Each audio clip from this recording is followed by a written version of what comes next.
1. "Don't rush me, don't." Robert would always start the story by saying this. On this occasion, he was sat in his favorite armchair, with his children and grandchildren round him.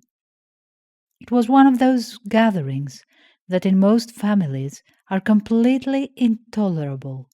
He had found such occasions intolerable when he had been a boy, but were enjoyable at Granny and Grandpa's because they were good-humoured and undemanding, believed in giving you space, not actively seeking attention.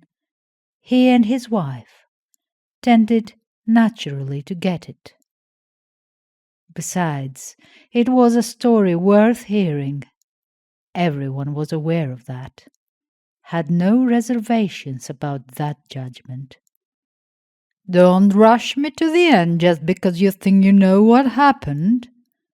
He said this in a humorous tone, but everyone knew he was serious.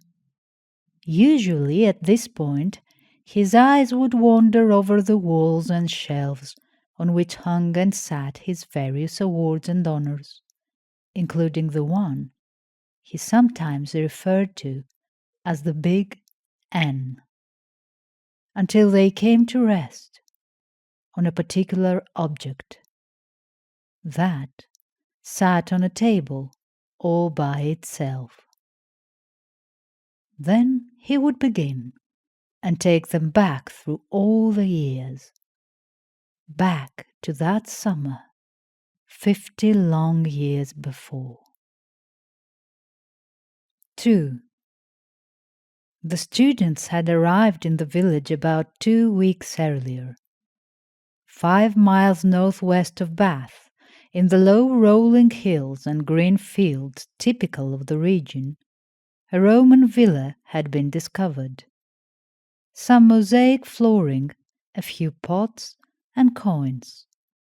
It looked an interesting sight, one with some potential. The problem from the beginning had been the old woman who lived in the cat-infested farmhouse next to the field.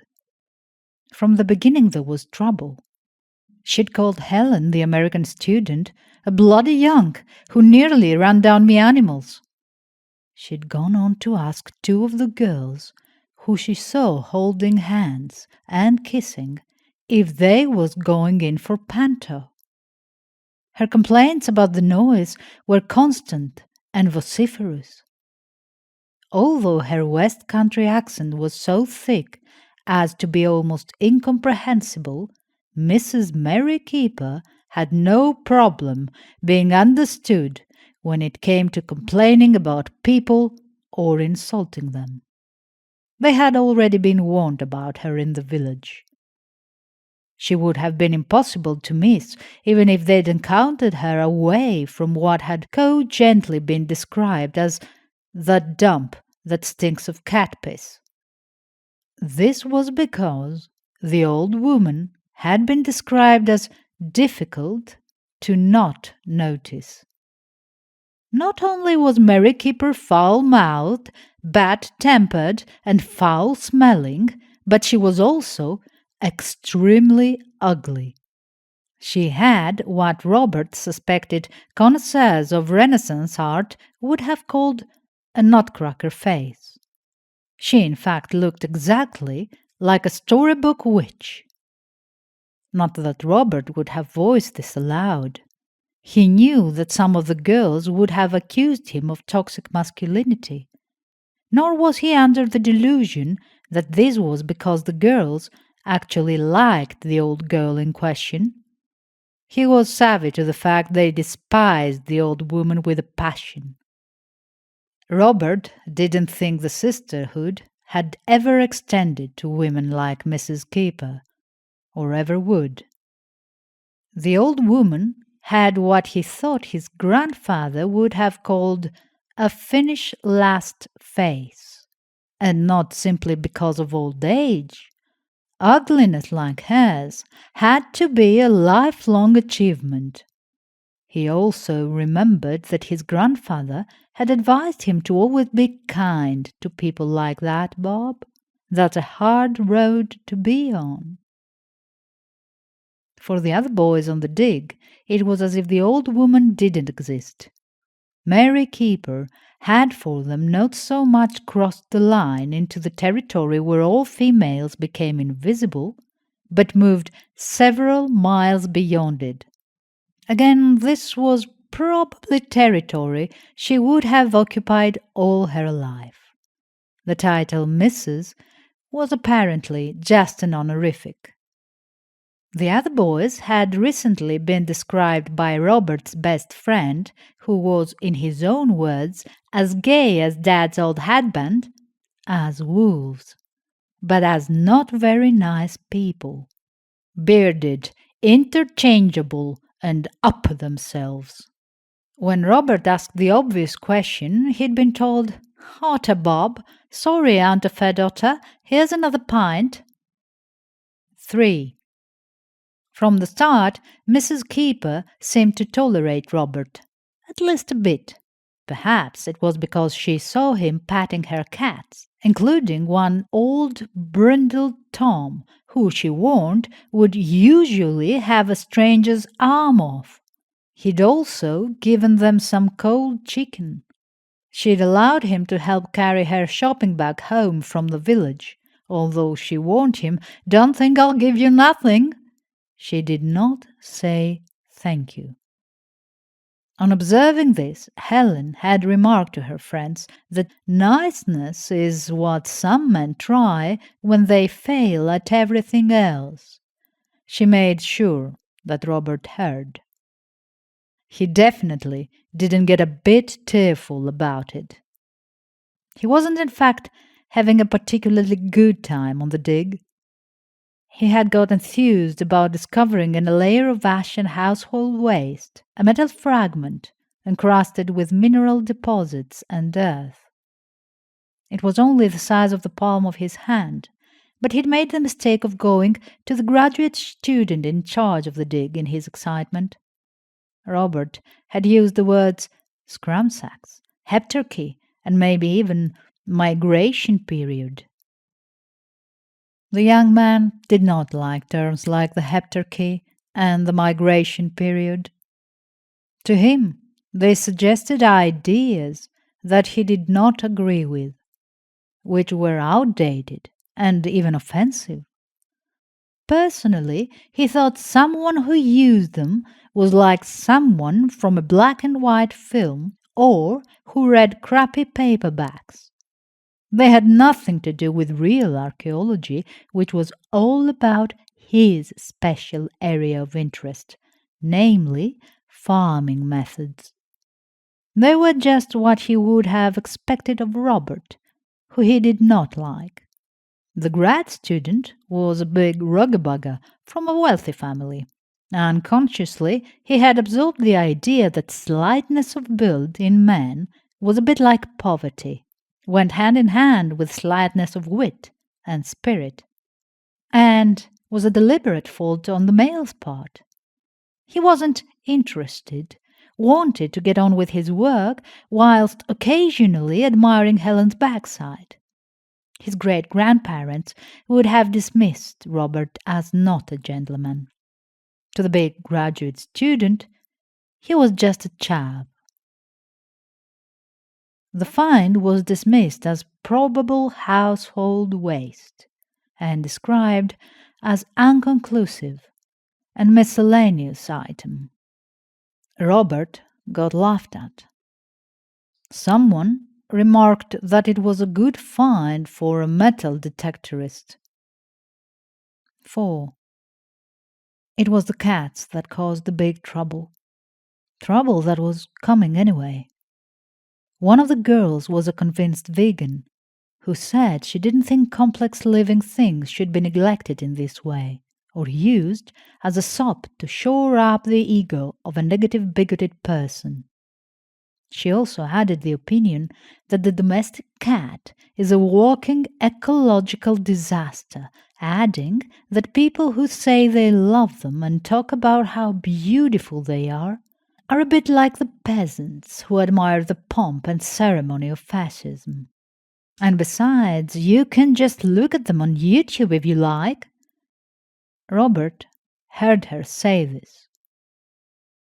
She phoned the RSPCA. The animal welfare people were not unfair.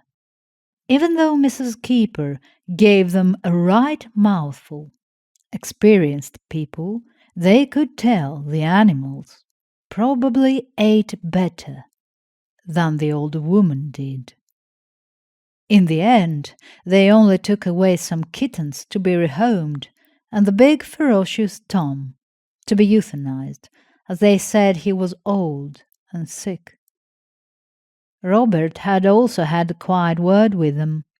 He was, after all, one of those peasants who also loved all cats.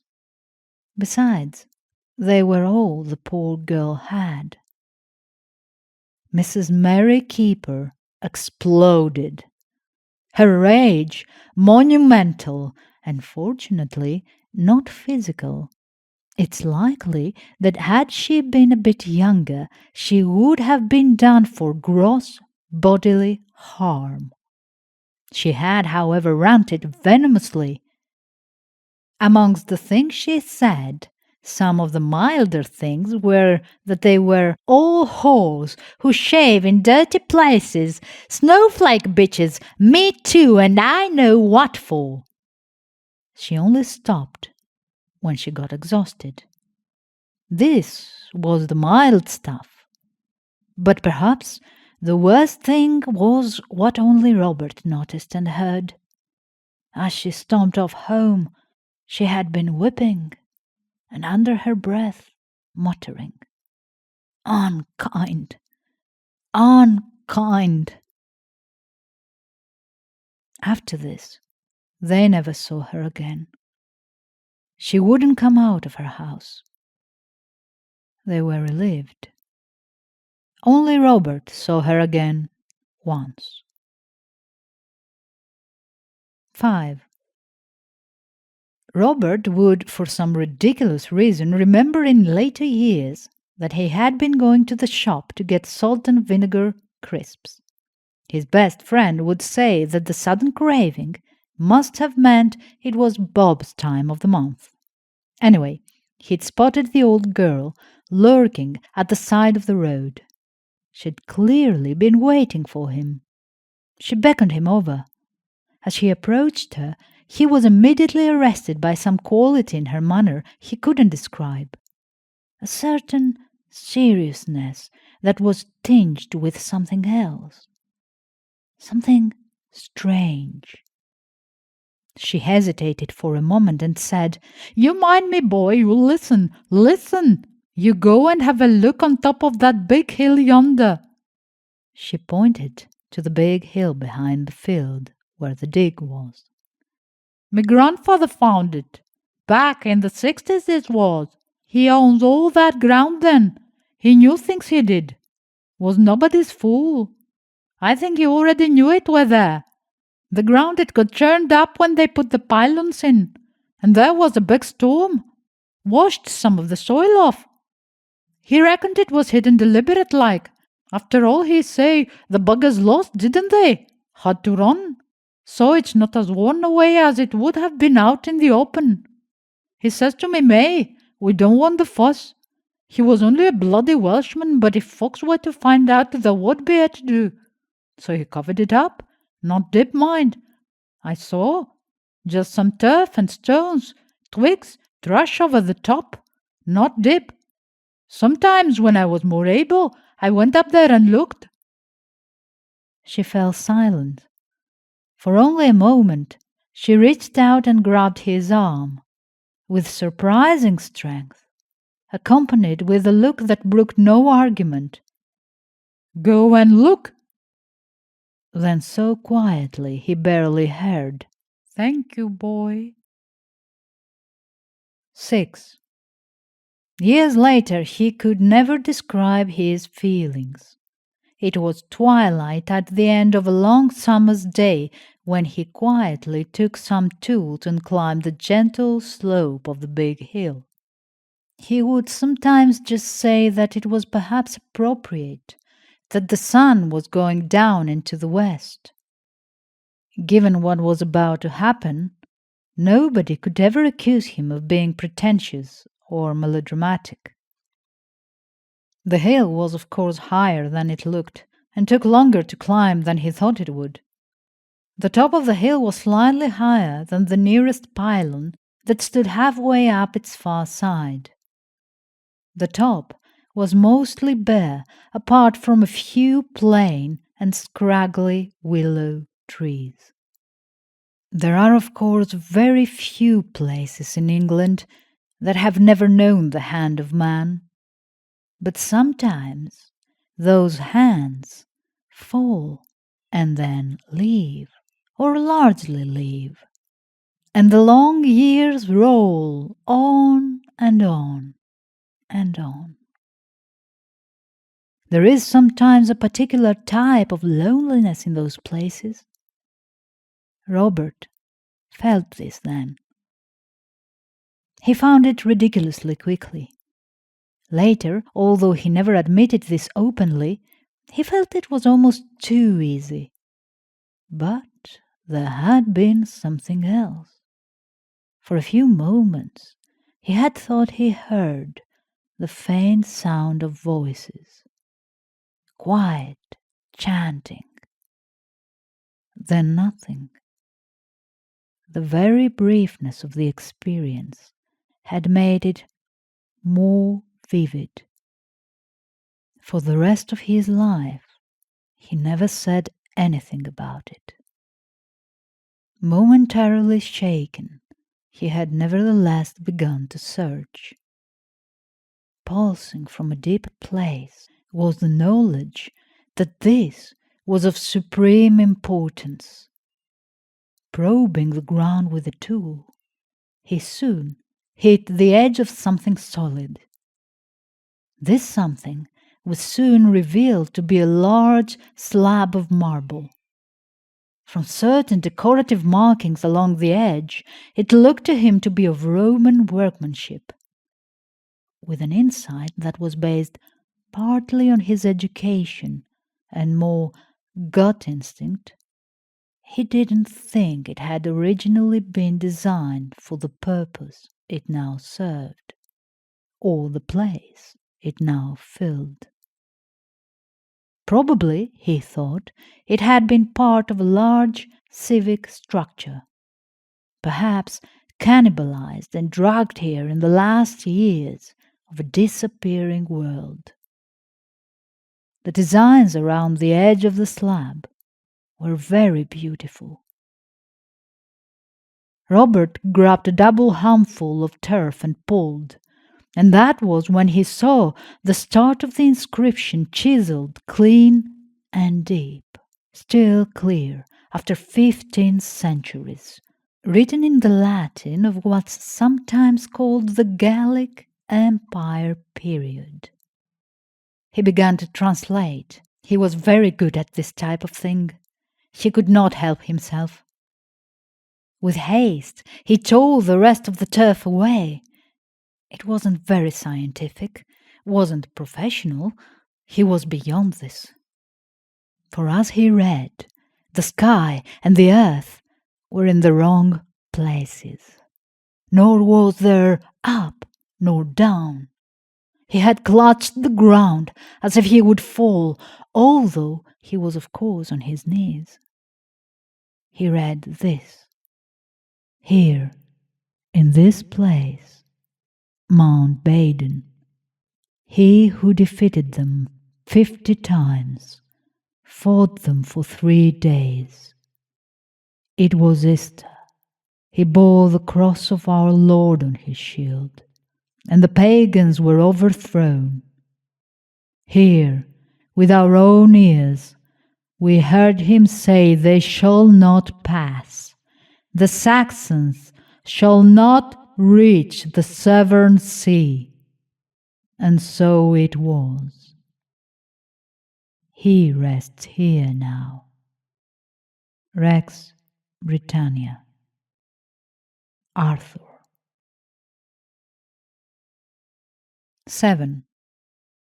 In Robert's study years later, on the table by his armchair in pride of place, the reconstruction of a man's face, taken from the skull found in his grave. Before that skull had been reverently replaced. You've been listening to Mrs. Keeper, a story written by Stephen Sinclair, read by Naya Nomikou.